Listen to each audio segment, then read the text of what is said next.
Hello everyone, welcome back to the channel. Assessment year 25-26 की ITR processing में speed दिखाई दे रही है और रिपोर्ट्स के अकॉर्डिंग लोगों को रिफंड भी इशू किए जा रहे हैं। तो इस वीडियो में आज हम आईटीआर प्रोसेसिंग की करंट स्टेटस को चेक करेंगे और किस टाइप की आईटीआर अभी तक प्रोसेस हो चुकी हैं और किस टाइप की आईटीआर अभी भी प्रोसेस नहीं हुई हैं। और दोस्तों, आईटीआर की प्रोसेसिंग जब हो जाती है तो उसके इंटीमेशन मेथड क्या है, मतलब आपको कैसे पता चलेगा कि आपकी आईटीआर प्रोसेस्ड हो चुकी है। और इसके बाद नेक्स्ट है कि आपको ये कैसे पता चलेगा कि आपकी आईटीआर रिफंड के साथ प्रोसेस हुई है। और नेक्स्ट ये है कि रिफंड को इशू करने की टाइम लिमिट क्या होती है। और नेक्स्ट ये कि आप कैसे अपने रिफंड स्टेटस को चेक कर सकते हैं। तो इन सभी बातों को इस वीडियो में आज हम डिस्कस करने वाले हैं। दोस्तों, इनकम टैक्स पोर्टल पे आप करंट स्टेटस चेक कर सकते हैं कि कितनी आईटीआर्स फाइल्ड हो चुकी हैं अब तक। यहाँ पे आप देख सकते हो लगभग 90 लाख से भी ज़्यादा की आईटीआर्स फाइल हो चुकी हैं। इसमें से 86 लाख से भी ज़्यादा की आईटीआर वेरीफाइड हो चुकी हैं। दोस्तों, आईटीआर को प्रोसेसिंग में जाना है तो वो आईटीआर वेरीफाइड होनी चाहिए।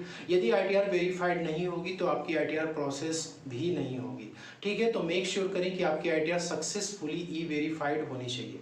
अब देखिए यहाँ पे क्या है कि अभी कुछ समय पहले ये लाइव स्टेटस दिखती थी कि कितनी आईटीआर प्रोसेस्ड हो चुकी हैं, लेकिन दोस्तों यहाँ पर इस पोर्टल पे यहाँ पे लाइव स्टेटस को बंद कर दिया गया है। कोई भी आपको यहाँ पे करंट में स्टेटस, जबकि आज 5 जुलाई है, यहाँ कोई भी स्टेटस आपको नहीं दिखेगा। लेकिन दोस्तों 30 जून तक का डेटा मैं आपको दिखाता हूँ कि कितनी आईटीआर यहाँ पे दोस्तों फाइल्ड हो चुकी थी, कितनी इसमें से वेरीफाइड हो चुकी हैं। तो आप देख सकते हो कि लगभग 82 लाख से भी ज़्यादा की आईटीआर सक्सेसफुली फाइल्ड हो चुकी थी पोर्टल पे। उसमें से 78 लाख से ज़्यादा आईटीआर्स ई वेरीफाइड हो चुकी थी। और दोस्तों उसमें से यहाँ पे 3,86,586 आईटीआर सक्सेसफुली प्रोसेस्ड हो चुकी हैं।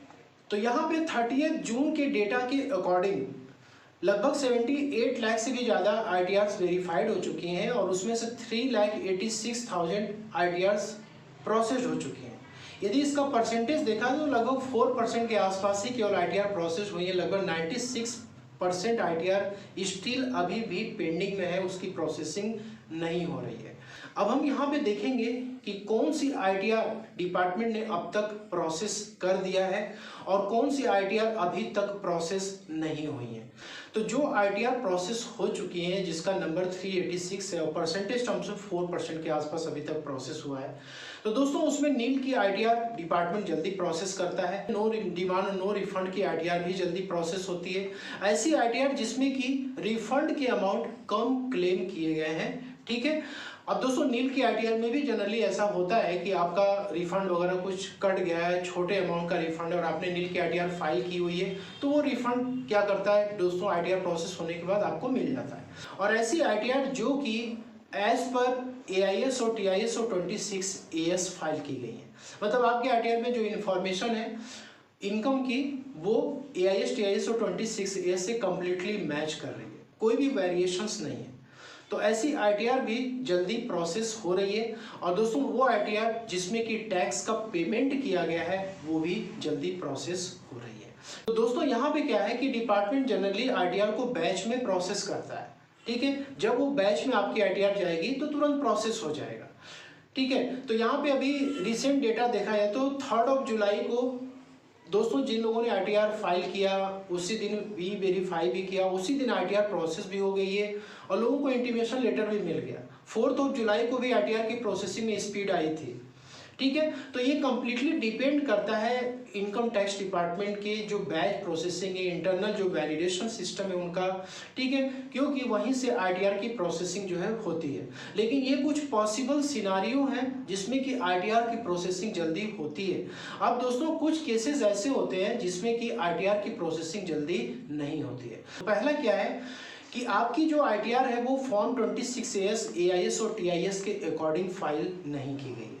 मतलब कि आपके 26 एएस एआईएस टीआईएस में कुछ ऐसी इनकम है जिसपे कि टीडीएस कटा हुआ है, जैसे कि ऑनलाइन गेमिंग है, क्रिप्टो है, और एआईएस में म्यूचुअल फंड और शेयर मार्केट की भी इनकम है, बिजनेस रिसीट्स है। लेकिन लोगों ने जल्दीबाजी में आईटीआर 1 आईटीआर 4 को फाइल कर रखा है, बाकी इनकम को कंसीडर ही नहीं किया। तो ऐसी आईटीआर जल्दी प्रोसेस नहीं होती है। यदि दोस्तों वो प्रोसेसिंग में जाता है तो वहाँ पे डिफेक्टिव रिटर्न्स के नोटिस आपको सेक्शन 1399 में रिसीव हो सकते हैं। ठीक है, और नेक्स्ट यहाँ पे फुल रिफंड क्लेम किया आईटीआर, और वो भी रिफंड हैवी अमाउंट के हो सकते हैं, ठीक है। तो ऐसी आईटीआर की भी प्रोसेसिंग में टाइम लगता है, क्योंकि डिपार्टमेंट इस हैवी रिफंड अमाउंट को भी चेकिंग करता है, वेरीफाइड करता है कि किस रीजन से यहाँ पे हैवी अमाउंट को क्लेम किया गया है, ठीक है। तो इसमें भी वक्त लगता है। और नेक्स्ट यहाँ पे दोस्तों की ऐसी आईटीआर जो कि ओल्ड टैक्स रिजिम में फाइल की गई है और हैवी डिडक्शन और एग्जेम्पशन आईटीआर में क्लेम किया गया है, ठीक है। सेक्शन 10(14)(1), सेक्शन 10(14)(2) में हैवी एग्जेम्पशंस, एचआरए के एग्जेम्पशंस, और इसके बाद 80C से 80U तक के जो डिडक्शंस हैं, जिसमें कि इस बार असेसमेंट ईयर 25-26 में आप लोगों ने ब्रेकअप जरूर दिया होगा। तो 80C में मान लीजिए कि LIC का इंश्योरेंस प्रीमियम क्लेम किया गया। अब दोस्तों उसमें जो पॉलिसी नंबर डाला गया है, तो डिपार्टमेंट उस पॉलिसी नंबर को क्रॉस वेरीफाई कर सकता है, उस कंसर्न एजेंसी से भी कंसल्ट कर सकता है। इसी तरीके से 80D में जो इंश्योरेंस प्रीमियम की डिटेल आपने डाली हुई है, तो उस कंसर्न एजेंसी से भी वो क्रॉस वेरिफिकेशन कर सकता है उस पॉलिसी नंबर को, अमाउंट को, प्रीमियम को। और इसके अलावा भी जो होम लोन है, कार लोन है, ठीक है, और मेडिकल एक्सपेंडिचर है जो कि आप क्लेम करते हो, इन सब को वो वेरीफाई कर सकता है। इसलिए ओल्ड टैक्स रेजिम में जो भी डिडक्शंस क्लेम किए जा रहे हैं उसके लिए प्रॉपर दोस्तों ब्रेकअप देना पड़ रहा है। वो ब्रेकअप इसीलिए आपसे मांगा जा रहा है कि आपके डिडक्शन अमाउंट को क्रॉस वेरीफाई किया जा सके उस कंसर्न ऑर्गेनाइजेशन या कंपनी के साथ। यदि वो दोस्तों मिसमैच पाया जाएगा तो उस केस में प्रॉब्लम क्रिएट होने वाली है। और नेक्स्ट यहाँ पे न्यू टैक्स रेजिम की आईटीआर। अब देखिए न्यू टैक्स रेजिम में बहुत सारे डिडक्शंस एग्जेम्पशंस को खत्म कर दिया गया, ऑलमोस्ट तो एग्जेम्पशंस तो खत्म ही कर दिया गया, ठीक है। और डिडक्शंस में केवल 80CCD2, 80CCH यही आपको सैलरीड एम्प्लॉय के केस में अलाउड है, बाकी सारे डिडक्शंस खत्म हो चुके हैं। लेकिन दोस्तों न्यू टैक्स रेजिम में जो लोग आईटीआर फाइल किए हुए हैं, सेक्शन 10(14)(1), सेक्शन 10(14)(2) में हैवी एग्जेम्पशंस के अमाउंट दिखा रखे हैं, या फिर 80CCD2 में हैवी डिडक्शंस के अमाउंट दिखा रखे हैं, तो उनकी भी चेकिंग की जाएगी और इसमें भी टाइम लगेगा, तो ये भी जल्दी प्रोसेस नहीं होगा। इसके बाद प्रीवियस आउटस्टैंडिंग डिमांड, आपके कुछ प्रीवियस ईयर के आउटस्टैंडिंग डिमांड होंगे जो कि आपको पोर्टल पे ही देखने को मिल जाता है कि कितना डिमांड बकाया है और आपने उसमें कोई एक्शन नहीं लिया, और आपने करंट ईयर में जो आईटीआर अपनी फाइल की रिफंड के साथ, वो भी जल्दी प्रोसेस नहीं होगी, क्योंकि डिपार्टमेंट जब तक इसको चेक नहीं कर लेगा तब तक उस आईटीआर को सक्सेसफुली प्रोसेस नहीं करेगा, ठीक है। इसके बाद है पास्ट असेसमेंट पेंडिंग। पहले के जो असेसमेंट ऑर्डर निकाले गए हैं, स्क्रूटनी की नोटिस है, ठीक है, उसका जो असेसमेंट है अभी भी पेंडिंग में चल रहा है, उसका केस रिजॉल्व नहीं हुआ है। तो करंट ईयर में अब आईटीआर फाइल की गई है, तो जब तक वो केसेस रिजॉल्व नहीं होंगे तो भी इस आईटीआर की प्रोसेसिंग में टाइम लग सकता है। तो ऐसी आईटीआर जो कि 96% की कैटेगरी में 30 जून तक आ रही हैं दोस्तों, उसमें ज़्यादातर परसेंटेज जो है इन केसेस के हो सकते हैं, ठीक है। मैं ये नहीं कह रहा हूँ कि ये केसेस होंगे ही, लेकिन ऐसा होता है दोस्तों, तभी डिपार्टमेंट इतना टाइम लगाता है, और उसमें कुछ ये केसेस भी हो सकते हैं, ठीक है, लेकिन इसकी परसेंटेज कम है। अब बात करेंगे कि आपको ये कैसे पता लगेगा कि आपकी आईटीआर प्रोसेस हो चुकी है। तो दोस्तों 3 तरीके से आप इसको पता कर सकते हैं। सबसे पहला तो ये है कि जब भी आपकी आईटीआर प्रोसेस होती है तो आपके मोबाइल नंबर पे एक एसएमएस आता है, और इस एसएमएस में मेंशन रहता है कि your ITR for assessment year, और आपका पैन नंबर यहाँ पे मेंशन रहता है, has been processed at CPC, intimation under section 143(1) has been send to your registered mail ID, ठीक है।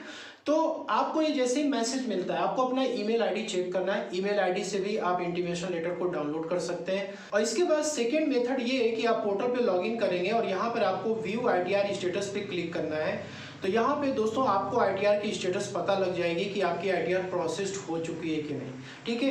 तो आपने आईटीआर को फाइल कर दिया, यहाँ पे टिक दिखाएगा, आईटीआर आपने वेरीफाइड कर दिया, टिक दिखाएगा। आपकी आईटीआर यदि प्रोसेसिंग में गई है तो यहाँ पे दोस्तों आपको ये मार्क टिक दिखाएगा, और यदि आपकी आईटीआर प्रोसेस हो चुकी है तो यहाँ पर भी आपको टिक दिखाएगा।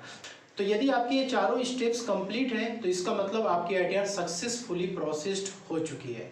और इसके बाद थर्ड जो ऑप्शन है कि आप ई फाइल सेक्शन में जाएंगे और यहाँ पे income tax return view file returns पे आपको क्लिक करना है। तो आपको कुछ इस तरीके का स्टेटस दिखेगा कि आपने किस डेट को सक्सेसफुली आईटीआर को फाइल की थी, उसको वी वेरीफाई की थी, आपकी आईटीआर किस डेट को अंडर प्रोसेसिंग में गई है, और आपकी आईटीआर किस डेट को प्रोसेस्ड हुई है। और उसके बाद यहाँ पे आपको डिटेल में मेंशन रहता है कि आपकी आईटीआर रिफंड के साथ प्रोसेस हुई है या नो डिमांड नो रिफंड, या फिर डिमांड के साथ प्रोसेस हुई है। तो यहाँ पे आप देख सकते हो कि यदि आपके केस में इस तरीके से मेंशन है कि your ITR process with refund due, मतलब कि आपको रिफंड इशू किया जाएगा। अब दोस्तों यहाँ पर आप चाहो तो यहाँ से भी इंटीमेशन ऑर्डर जो सेक्शन 143(1) का होता है उसको आप यहाँ से भी डाउनलोड कर सकते हो। अब दोस्तों बात करेंगे कि आपकी आईटीआर यदि रिफंड के साथ प्रोसेस हुई है तो ये आपको पता कैसे चलेगा। देखिए, आपने प्रोसेसिंग स्टेटस वगैरह चेक कर लिया अपने आईटीआर की, और आपको इंटीमेशन लेटर सेक्शन 143(1) का आपके मेल आईडी पे जाता है। आप उस इंटीमेशन लेटर को आप डाउनलोड कर लीजिए। आप चाहें तो पोर्टल से भी इंटीमेशन लेटर को मैंने बताया था आप डाउनलोड कर सकते हैं। डाउनलोड जब करेंगे दोस्तों तो आपको कुछ इस तरीके से इंटीमेशन लेटर दिखेगा, जिसमें कि आपको ग्रीन कलर से ये मार्क किया रहेगा कि you have a refund for assessment year 25-26। तो दोस्तों इसका मतलब ये है कि आपकी आईटीआर रिफंड के साथ प्रोसेस हुई है और आपके अकाउंट में ये रिफंड इशू कर दिया जाएगा। लेकिन इस रिफंड को इशू करने की टाइम लिमिट क्या है वो भी इम्पॉर्टेंट है। आप इस इंटीमेशन की डिटेल को डाउनलोड कर लीजिए, उसके बाद आप इसको स्टडी कर सकते हैं। हिंदी वर्जन, इंग्लिश वर्जन में सब कुछ दिया रहता है। अब बात करते हैं कि आपके आईटीआर में यदि रिफंड डिटरमाइन हो गया है तो उसकी मैक्सिमम टाइम लिमिट क्या है। तो आप क्या करोगे, यहाँ पे व्यू डिटेल्स पे आप जाओगे और यहाँ पे आपके इंटीमेशन ऑर्डर की सारी डिटेल दी हुई रहती है कि क्या डेट था ऑर्डर का, एसएमएस पे कब भेजा गया, ईमेल पे कब भेजा गया।